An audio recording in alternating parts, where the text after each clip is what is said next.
નમસ્કાર, જનાદેશ મીડિયા હાઉસમાં ફરી એકવાર હું અરવિંદ આપનું સ્વાગત કરું છું. શખ્સિયતના પ્રાયોજક છે સુશીલા ચેરિટેબલ ટ્રસ્ટ, જેઓ સમાજ હિત માટે કરી રહ્યા છે કાર્યો, અને સહપ્રાયોજક છે યુઆર પબ્લિસિટી. કોઈ પણ પ્રકારની જાહેરાત માટે સંપર્ક કરો. જનાદેશના લોકપ્રિય કાર્યક્રમ એટલે કે શખ્સિયત, અને શખ્સિયતમાં આજે એવા વ્યક્તિ સાથે વાત કરાવી છે, એવા વ્યક્તિને રૂબરૂ કરાવવાનો છે, અને તે સાથે સાંસ્કૃતિક સમિતિ સુરત મહાનગરપાલિકામાં ચેરમેન રહી ચૂકેલા છે અને ચેરમેનના હોદ્દા પર અત્યારે કાર્યરત છે એવા સોનલ દેસાઈ આપણી સાથે સ્ટુડિયોમાં ઉપસ્થિત છે. સોનલજી, સ્વાગત છે તમારું. સોનલબેન, નમસ્કાર. સોનલબેન, શું કહેશો? જોવા જાય તો તમારો કે પરિવારનો જે રીતનો ઇતિહાસ છે, અને ખાસ કરી 50 વર્ષ જેટલા વર્ષોનો જે 50 વર્ષથી તમે આ રીતે કાર્યરત છો, આપનો પરિવાર, અને તમને મહાનગરપાલિકામાં આ વખતે ટિકિટ મળી, જીત્યા, અને જે સાંસ્કૃતિક વિભાગની જવાબદારીની ચેરમેન પદે છો, શું કહેશો? કઈ રીતે શરૂઆત કરી? અમારું ફેમિલી, મારા પિયરમાં અસારાવાળા ફેમિલી સૈયદપરામાં વર્ષોથી રહીએ છીએ. તો મોટું ફેમિલી છે, જેમાં 15 વર્ષ રતનલાલ અસારાવાળા, 15 વર્ષ રજનીકાંતભાઈ અસારાવાળા, 15 વર્ષ દિનેશભાઈ અસારાવાળા અને 5 વર્ષ મારા, એમ થઈને ટોટલ અમારા અસારાવાળા ફેમિલીના અમારા 50 વર્ષ ભારતીય જનતા પાર્ટી અને કોંગ્રેસમાં ટોટલ થયા છે. બિલકુલ, સાથોસાથ તમને એક જવાબદારી આપી, અને ખાસ કરીને મહત્ત્વની ગણાય, કારણ કે સાંસ્કૃતિક ક્યાંક ને ક્યાંક જે આજે લોકો ભૂલતા રહ્યા છે, પરંતુ મેં જોયા છે કે તમારા અનેક કાર્યક્રમોમાં સંસ્કૃતિને ઉજાગર કરવામાં જે પ્રયાસ કરી રહ્યા છે, જે મથામણ ચાલી રહી છે, કઈ રીતે સુરતને જોવો છો? કઈ રીતે સાંસ્કૃતિકમાં લોકો આગળ આવે? સુરત એક કલાનગરી છે, સાંસ્કૃતિક નગરી છે, અને સુરતના લોકો પણ આનંદી મિજાજના છે, અને એ લોકોને બી પોતાને આનંદ આવે, મજા આવે એવી પ્રવૃત્તિઓ શોધતા જ હોય છે. સુરત મહાનગરપાલિકા એવી એક આપણી મહાનગરપાલિકા છે ગુજરાતની કે સાંસ્કૃતિકમાં જેટલા પણ પ્રોગ્રામો થાય છે, પછી નાટ્ય સ્પર્ધા હોય, નવરાત્રિનો પ્રોગ્રામ હોય, કે કોઈ પણ સાંસ્કૃતિક પ્રોગ્રામ હોય, તો એમાં સારી ભાવનાથી અને લોકોને આનંદ પ્રમોદ પણ મળે, અને સમાજમાં કોઈ એક મેસેજ પહોંચે એવા પ્રયત્નો કરીને સાંસ્કૃતિક પ્રોગ્રામો કરવામાં આવે છે. મારા સાંસ્કૃતિક સમિતિમાંથી અમે અત્યાર સુધીમાં લગભગ 18 થી 19 એવા બધા પ્રોગ્રામો વર્ષ દરમિયાન ચેરમેન બન્યા પછી અમે કર્યા છે, કે જેમાં બહેનોને આત્મનિર્ભર બનાવવાના રોજગાર મેળા હોય, કે કોઈ પ્રવૃત્તિઓ હોય, કોઈને આગળ લાવવાના હોય, કોઈ સાંસ્કૃતિક પ્રોગ્રામ હોય, તો એવા નાના મોટા પ્રોગ્રામ કરીને મદદરૂપ થયા છીએ. બિલકુલ, સાથોસાથ જોવા જાય તો જે રીતે વિસ્તારમાં અને ખાસ કરીને સરકારની વિવિધ યોજના ઉપર તમે કામ કરતા હોય છે, અને તેમાં પણ સરકારની જે આયુષ્માન ભારતની યોજના, આવી અનેકવિધ યોજનાઓ છે કે લોકોને હોસ્પિટલમાં જ્યારે આવું મોટું કોઈ આકસ્મિક હોસ્પિટલાઇઝનું કામ આવ્યું હોય, ઓપરેશન કરાવવાનું થયું હોય, તો એ વિસ્તારમાં કઈ રીતે લોકોને તમે સુવિધા કે સરળતાથી આયુષ્માન કાર્ડ હોય કે અન્ય લોકોને સુખાકારી માટેના લાભો કઈ રીતે મળે, અને કઈ દિશામાં તમારી કાર્યરત કામ? હા, હું મારા વિસ્તાર વોર્ડ 6 કતાર ગામમાં કોર્પોરેટર છું, અને મારા વિસ્તારમાં મારા ઘરની નીચે મેં મારી ઓફિસ ખોલી છે, અને એ ઓફિસમાં જેટલા પણ સામાન્ય નાગરિક હોય, ગરીબ નાગરિક હોય, કે જેને કોઈ પણ નરેન્દ્રભાઈ મોદીની યોજનાનો લાભ લેવો હોય, તો મારી ઓફિસમાં સવારના 10 થી 11 અને સાંજે 6 થી 7 મળવા આવી શકે છે. હું એ લોકોને જેટલી પણ સરકારની યોજનાઓ છે, વિધવા સહાય યોજના છે, વિધુર સહાય યોજના છે, સિનિયર સિટીઝનના કાર્ડ બનાવવાના હોય, કે આત્મનિર્ભરના કોઈ પણ પ્રોગ્રામ હોય ને એ લોકોને ફોર્મ ભરવા હોય, તો હું મારી ઓફિસમાં એ લોકોને બોલાવું છું, માહિતી આપું છું, ફોર્મ આપું છું, ફોર્મ ફિલઅપ બી કરાવું છું. અને એવા જરૂરિયાતમંદ લોકો હોય કે જેને કંઈક મદદની પણ જરૂર હોય, તો એવી નાની નાની મદદ પણ કરું છું. જેમ કે કોઈ વિદ્યાર્થીને ચોપડાની જરૂર હોય, તો એ ચોપડા પણ એમને પ્રોવાઈડ કરવામાં આવે છે. અને કોઈક એવા વિધવા બહેનો પણ હોય કે જેને કોઈ રોજગારીની તક હોય, તો કોઈ નોકરી જોઈતી હોય, તો એવા કોઈ વ્યક્તિને કે જેને જરૂરિયાત હોય, તો એવાને મેળવી આપીને એ લોકોને નોકરી પણ અપાવું છું. એવું પણ કામ, નાના નાના કામ કરું છું. બિલકુલ, સાથોસાથ જોવા જાય તો ભારતીય જનતા પાર્ટીએ જે તમારા ઉપર ભરોસો મૂકીને જે એક સાંસ્કૃતિક વિભાગમાં જવાબદારી ચેરમેન બનાવ્યા છે, હવે એને કઈ રીતે સુરત શહેરમાં, આખા શહેરને જે રીતનો વિકાસની ગતિએ જવું છે, અને તેમાં જે તમને વિશેષ જવાબદારી આપી છે, શું કહેશો? હા, ભારતીય જનતા પાર્ટી આજે દેશની સૌથી મોટી પાર્ટી છે, કે એમાં જેટલા પણ નેતૃત્વ કરે છે તે દરેક એજ્યુકેટેડ અને એકદમ જવાબદારીથી અને નીતિ નિયમથી કામ કરે છે અને દરેકના જીવનને લાભ થતા હોય એવા ઘણા બધા લાભો યોજનાઓ તમે ન્યૂઝપેપરમાં જોતા હશો. રોજ તમે ન્યૂઝપેપર ખોલો એટલે રોજને રોજ કોઈક ઓપનિંગ હોય, કોઈ આવાસનું ઓપનિંગ હોય, કોઈ જમીનનું હોય, કંઈ પણ નવું લોકાર્પણ હોતા જ હોય છે. તો સુરત મહાનગરપાલિકા નાનામાં નાના માણસથી મધ્યમ વર્ગના માણસને બધાને જ ખૂબ મદદ કરે છે અને જ્યાં જરૂર હોય ત્યાં સેવા સેતુ કાર્યક્રમ કરીને એક જ સ્થળ પર બધાને લાભ એક જ જગ્યા પર ધક્કા નહીં ખાવા પડે અને એક જ જગ્યા પર બધી યોજનાના લાભ મળે આવા સરસ કાર્યક્રમ કરે છે. એટલે ભારતીય જનતા પાર્ટી એક દેશની એવી મોટી પાર્ટી છે જે દરેક વર્ગના લોકોનું ધ્યાન રાખે છે અને જરૂર પડે ત્યાં હેલ્પ કરે છે.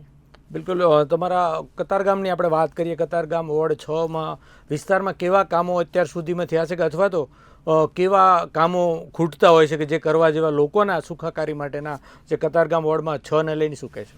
હા, અમારા વોર્ડ 6માં વિસ્તાર મોટો છે સેજ અને લોકોની જરૂરિયાતો પણ બેઝિક રોડ, રસ્તા, લાઇટ, ગટર એવી નાની નાની બેઝિક જરૂરિયાત હોય છે જે સરકાર દ્વારા અમને જે ગ્રાન્ટ આપવામાં આવે છે એ ગ્રાન્ટમાંથી શરૂઆતમાં પાણીની લાઈન કરવાની હોય તો તે હોય, ગટરની લાઈન હોય, પછી રોડ અને લાઇટ અને એને માટેની જે પણ ગ્રાન્ટની જરૂર હોય છે તો અમે અમારા વિસ્તારના ચારેય કોર્પોરેટરો પોતાની ગ્રાન્ટમાંથી ગ્રાન્ટ ફાળવીને જે પણ કોઈ જરૂરિયાત હોય તેની જરૂરિયાત પૂરી કરવામાં આવે છે. અને ઘણીવાર સામાન્ય લોકોના નાના નાના પ્રશ્નો પણ હોય છે કે અહીંયા કચરું પડ્યું છે, ઉઠાવી લેજો, અહીંયા ઘડી ગટર ઉભરાઈ છે, એવા નાના નાના કામો માટે રોજના ફોન આવતા હોય છે.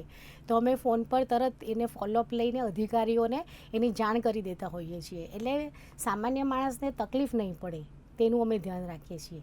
ચોક્કસ. એ તો અનેક પ્રકારના વરસાદી આફતમાં પણ તમને મેં જોયા છે કે તમે આવ્યા હોય, પરંતુ જે રીતનું આખું તમારો ફેમિલીની વાત કરીએ આપણે, કારણ કે આ સુરત મહાનગરપાલિકાની મોટી જવાબદારી વોર્ડ નંબર 6માં તમારી શિરે હોય અને જ્યારે લોકોના પ્રશ્નો હોય ત્યારે લોકોના માટે પ્રશ્નો માટે રસ્તા ઉપર આવવું, કામ કરવું, ઓફિસ સંભાળવી કે ફેમિલી, કઈ રીતે તમે આ ટાઈમ કે સમયની કઈ રીતે વહેંચણી કરો છો કે તમે એમ જગ્યાએ તમે પહોંચી વળો છો?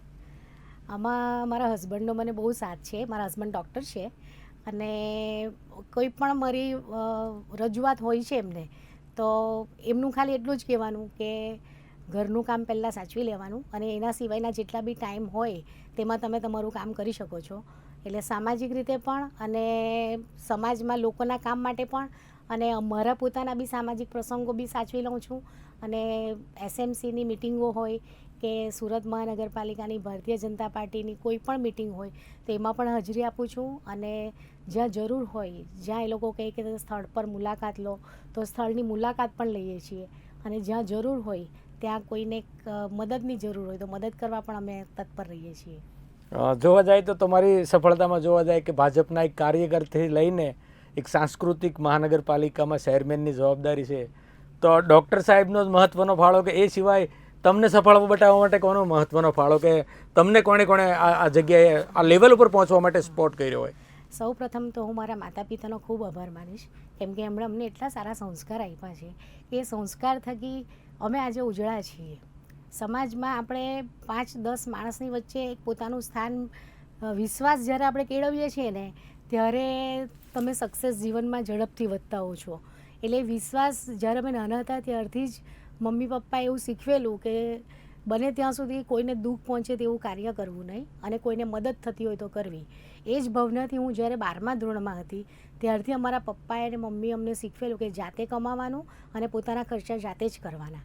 તો અમે 12મા ધોરણમાં ભણી રહ્યા પછી વેકેશન પડે તેમાં અમે જુદા જુદા ક્લાસ પહેલાં શીખ્યા આવીએ અને પછી અમે બધાને ક્લાસીસ, સ્પોટ પેઇન્ટિંગ, મહેંદી, સિરામિક, સીવણ ક્લાસ, આવું બધું અમારા ઘરે હું ક્લાસ કરાવતી હતી અને એમાંથી જે પૈસા મળતા તેમાંથી અમારા જાતે નાના અમારા પોતાના ખર્ચા અમે જાતે કરતા. એટલે પપ્પાએ પગભર જાતે થવાનું, આત્મનિર્ભર પોતે જાતે બનો ને કરો તો તમને ભવિષ્યમાં કોઈ તમારી પર એવી તકલીફ આવે તો તમને એ તકલીફનો સામનો કરવાની હિંમત મળે એવું પહેલેથી શીખવેલું. એટલે એ કર્યું. પછી મને અમારા ગુરુજનો જે કહેવાય ભણવામાં ટીચરો એ લોકોએ બી અમને સારું જ્ઞાન આપ્યું અને સંસ્કાર બી સારા આપ્યા, તેનાથી પણ આજે અમને સપોર્ટ મળે છે. એટલે માતા પિતા, ગુરુજી અને આપણા મિત્રો પણ એવા કહેવાય કે જે સારા મિત્રની સંગતમાં આપણે સારું જીવન જીવતા શીખ્યા, તો આજે જીવનમાં આગળ વધ્યા. અને મેં મહિલા બેંકમાં પણ નોકરી કરી છે અને એમાં પણ શીખવા મળ્યું કે આપણો 11 થી 6નો ટાઈમ હોય તો ટાઈમસર પહોંચવું જોઈએ અને જે આપણી જવાબદારી સોંપી હોય. મેં BCom LLB LLM કર્યું છે, તો બેંકમાં જે લોન લઈ જાય ને ભરે નહીં એના મારે કોર્ટમાં કેસ દાખલ કરવાનું કામ, એ મેં 16 વર્ષ કામ મહિલા બેંકમાં કર્યું. અને પછી પ્લે ગ્રુપ અને નર્સરી મહિલા બેંક બંધ થતાં 7 સ્ટાર પ્લે ગ્રુપ અને નર્સરી મેં 8 વર્ષ ચલાવ્યું અને પછી મને ભારતીય જનતા પાર્ટીમાં ટિકિટ મળી. હું ભારતીય જનતા પાર્ટીમાં 2005થી જોડાઈ હતી. બિલકુલ, જોવા જાય તો મહિલા સશક્તિકરણનું એક ઉત્તમ ઉદાહરણ ગણી શકાય અને પાવરફુલ મહિલા સશક્તિકરણ અને તમે કીધું એમ કે વડાપ્રધાન નરેન્દ્ર મોદીનું પણ લોકોને અને ખાસ કરીને આત્મનિર્ભર મહિલા કેવી રીતે બને તે દિશામાં સતત છે. ત્યારે તમે પણ જે વિસ્તારમાં કતારગામ હોય કે વોર્ડ નંબર 6ની વાત હોય તો મહિલાઓને કઈ રીતે પગભર થાય, એટલે એમાં મહિલાઓ માટે શું શું કરી શકાય અથવા તો શું કરવું જોઈએ કે મહિલાઓને તમે શું કહેશો કે પોતે આત્મનિર્ભર એક મહિલા બનીને પોતાના ફેમિલીને એક હૂંફ પૂરી પાડે? હવે આપણા યશસ્વી વડાપ્રધાન માનનીય શ્રી નરેન્દ્રભાઈ મોદીજીએ એક યોજના જાહેર કરી હતી, સમર્થ યોજના. તો આપણા કેન્દ્રીય મંત્રી શ્રીમતી દર્શનાબેન જરદોશ એમના થ્રુ વાત જાણવા મળી કે એમની ઓફિસમાં આના ફોર્મ મળે છે, તો એ માહિતી મેળવી અને એમના હસ્તક મારી ઓફિસમાં આપણે કતારગામ વિસ્તારની જે ગરીબ મધ્ય વર્ગની યુવતીઓ હોય એ લોકોના બધાના ફોર્મ ભરાવ્યા. અને એ બહેનોમાં એમાં એવું હોય કે 30 જણનો એક બેચ હોય, એવી રીતે જેટલા ફોર્મ ભરાય હોય તેમાંથી 30 જણને એવી રીતે એક બેચમાં દિલ્હીથી અને ગાંધીનગરથી જ એ લોકો આપણને શીખવા માટે જરદોશી વર્ક, કેડિયા વર્ક, મોતી વર્ક, બધું જ જે ભરતકામના જેટલા પણ ટાંકા હોય તે શીખવા માટે અહીંયા સુરતના હોય, પણ જે ખર્ચો ને બધું આપવાનું હોય એનો તે બધો સરકાર ખર્ચો કરે છે. અને જે સ્ટુડન્ટ શીખે છે એને 30 એમ કરીને એ લોકોએ 60 દિવસની ટ્રેનિંગ હોય છે, તો એ ટ્રેનિંગમાં એ લોકોને સામેથી પૈસા પણ મળે છે. એટલે શીખવાનું બી અને સામેથી પૈસા પણ મળે. એટલે આ યોજના નરેન્દ્રભાઈ મોદીજીની બહુ સક્સેસ ગઈ. તેમાં અમારા કતારગામ વિસ્તારમાં અમારા 4 બેચ પૂરા થયા 30-30ના, એટલે 120 બહેનોએ એમાં શીખીને પોતે આત્મનિર્ભર બની છે. અને હવે એ લોકોને પોતાને ઘરે બેઠા વર્કના ઓર્ડર મળે છે, જેમાં પોતે પોતાનું ગુજરાન કરી શકે છે અને પોતે આત્મનિર્ભર બનીને પોતાના ખર્ચા કરી શકે છે. ખૂબ સરસ યોજના. તમે કીધું 120 જેટલી બહેનોને જે રીતે પગ ધબ્બાર થવાનો મોકો, ત્યારે હવે એક ચેરમેન તરીકે સુરતના લોકોને પણ ખાસ કરીને મહિલાઓ જે સાડી કે ટોન વગેરેમાં કામ કરતી હોય છે, પરંતુ જ્યારે જરદોશી જેવું વર્ગ સરકાર આટલું પ્રોત્સાહન આપતું હોય તો ઘણી મહિલાઓને આ દિશામાં આવવું હોય તો એ કઈ રીતે કોન્ટેક્ટ કરે તમારો, અથવા તો કઈ રીતે એ યોજનાનો લાભ આ મહિલાઓ લઈ શકે? આ યોજના જ્યારે પણ જાહેર થઈ ને ત્યારે આપણા સુરતના 30 વોર્ડમાં દરેક કોર્પોરેટરોને જાણ કરવામાં આવી હતી અને દરેક કોર્પોરેટરે પોતાના વિસ્તારોમાંથી ફોર્મ ભરાવીને મોકલા છે. હવે આમાં એવું હોય કે તમારે તમારા વિસ્તારમાં જગ્યા શોધવાની તમારે, અને જગ્યા તમે શોધી કાઢો એટલે જગ્યાનું ભાડું પણ સરકાર ચૂકવે. પણ હવે હમણાં એવું થાય છે કે ઘણા જગ્યા શોધી નથી શકતા, એટલે એ બધી જગ્યા પર હજી ક્લાસીસ થયા નથી. પણ જેમણે જગ્યા શોધી કાઢી છે અને ટીચરો પણ તૈયાર છે, તો એ લોકોના ક્લાસ તૈયાર થઈ જ જાય છે અને ફોર્મ ત્યાં દરેક વોર્ડમાં આપણે બધાના ભરાવી દીધા છે. ચોક્કસ, પરંતુ હું વોર્ડ નંબર 6 જ નહીં પણ હું તો એમ કહીશ કે કતારગામમાં એ વિસ્તારની મહિલાઓ હોય તો એ તમારો કોન્ટેક્ટ કરે અને તમે ચોક્કસ એમાં તેમને મદદરૂપ થશો. જરૂર જરૂર. બિલકુલ. સાથોસાથ હવે આપણે શખ્સિયતના કાર્યક્રમના પૂર્ણતા તરફ જઈ રહ્યા છીએ. શું મેસેજ હોય છે કે તમારો કે કારણ સાંસ્કૃતિક વિભાગની જવાબદારી છે, પણ સાથોસાથ આત્મનિર્ભર મહિલાઓનું તમારામાં જે ધગજ છે પહેલેથી, અને તમે જે અભ્યાસની સાથોસાથ જે રીતનું કામગીરી કરી રહ્યા છો, મહિલાઓને લઈને ખાસ શું તમારો સંદેશ હોઈ શકે? મારે બીજી એક વાત કરવી છે કે સાંસ્કૃતિક સમિતિમાં કામ કરતાં કરતાં ઘણા બધા એવા લોકોને આપણે ઓફિસમાં મળવા આવે કે મારું આ કામ છે, મને આમ કરી આપજો, મને આ રાહત કરી આપજો. તો જ્યારે આપણે જુદા જુદા લોકોને મળીએ છીએ ત્યારે આપણને એવું થાય કે આ લોકોની જરૂરિયાતો વધારે છે, એટલે કે ખરેખર જરૂરિયાતમંદ છે. તો તો એવા લોકોને આપણે મદદ કરવાનું મન થાય. હમણાં સાંસ્કૃતિક સમિતિમાં મુંબઈમાં મોટો સ્ક્રીન એવોર્ડ યોજવામાં આવ્યો હતો. તો સુરતમાં મને કહેતા ગર્વ થાય છે કે મને મુંબઈ જઈને એવોર્ડ આપવાનો મોકો મળ્યો. અને ત્યાં મુંબઈના અને આપણા ગુજરાતના, મહારાષ્ટ્રના બધા કલાકારો, ફિલ્મી કલાકારો કે જેઓ ત્યાં હાજર હતા, તેઓને મળવાનો મોકો મળ્યો અને સ્ક્રીન એવોર્ડ આપવાનો મને મોકો મળ્યો. બિલકુલ, ખૂબ ખૂબ અભિનંદન. કારણ કે સુરત જ તમારે દેસાઈ પરિવાર જ નહીં પણ સુરત સમગ્રને ગૌરવ લેવા જેવી બાબત કે મુંબઈથી તમને એવોર્ડ આપ્યો. જનાદેશ વતી પણ તમને ખૂબ ખૂબ અભિનંદન. પરંતુ હજુ વધુમાં વધુ લોકો આ દિશામાં વળે અને સુરત શહેરનું નામ રોશન થાય, પૂરા ગુજરાતનું નામ રોશન થાય, એ દિશામાં આપણે શું કરી શકીએ? સુરત મહાનગરપાલિકા પોતે દરેક સ્થળ અને દરેક સાંસ્કૃતિક પ્રોગ્રામ હોય છે એમાં પ્રોગ્રામો તો સારા કરે જ છે અને લોકોને મદદ બી કરે છે.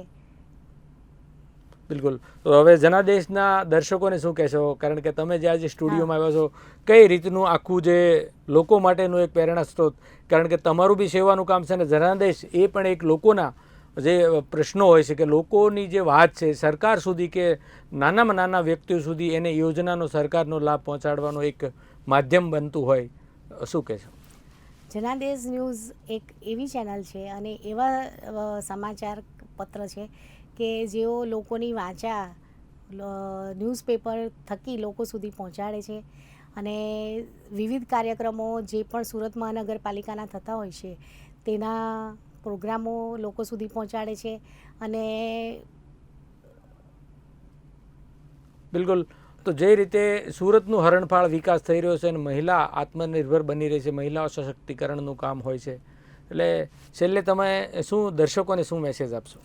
દર્શકોને કહીશ કે બસ મારામાં જે વિશ્વાસ મૂક્યો છે એ વિશ્વાસ જાળવી રાખજો અને મારે લગતું કંઈ બી કામ હશે, વોર્ડ 6નું અને સુરત મહાનગરપાલિકાનું સાંસ્કૃતિક સમિતિનું કોઈ બી કામ હશે તો હું હર્ષભેર અને ઉત્સાહભેર કરીશ.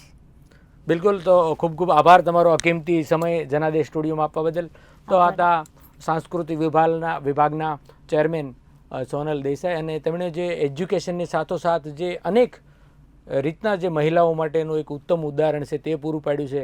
અને આજે સાંસ્કૃતિક વિભાગ મહાનગરપાલિકામાં પોતે ચેરમેનની જવાબદારી છે. એટલે મહિલાઓએ પણ પ્રેરણા લઈને સરકારની વિવિધ યોજનાઓ છે તેનાથી માહિતી ખૂટતી હોય તો આમના જેવા જે નગરસેવકો, ભણેલ ગણેલ હોશિયાર લોકો જે છે હોદ્દા ઉપર બેઠા છે અને તેનો લાભ લઈને મહિલાઓ પણ આત્મનિર્ભર બનવા તરફ ચોક્કસ તેમનો પ્રયાસ કરવો જોઈએ. અને જે રીતનું ફેમિલીને મદદરૂપ થવા માટે, કારણ કે આજનું આ ભાગતું દોડતું જે રીતનું દોડતું શહેર સુરત છે, એટલે મહત્ત્વનો ભાગ છે કે તમામ લોકોએ પોતાના પરિવાર સાથોસાથ કંઈ ને કંઈ રૂપે મદદ થઈ શકાય એવી રીતની આખી એક પોઝિટિવ વાત સાથે અત્યારે મને આપશો રજા. ફરી મળીશું શખ્સિયતમાં નવા વ્યક્તિ સુધી. ત્યાં સુધી આપ જોતા રહો જનાદેશ ન્યૂઝ. નમસ્કાર.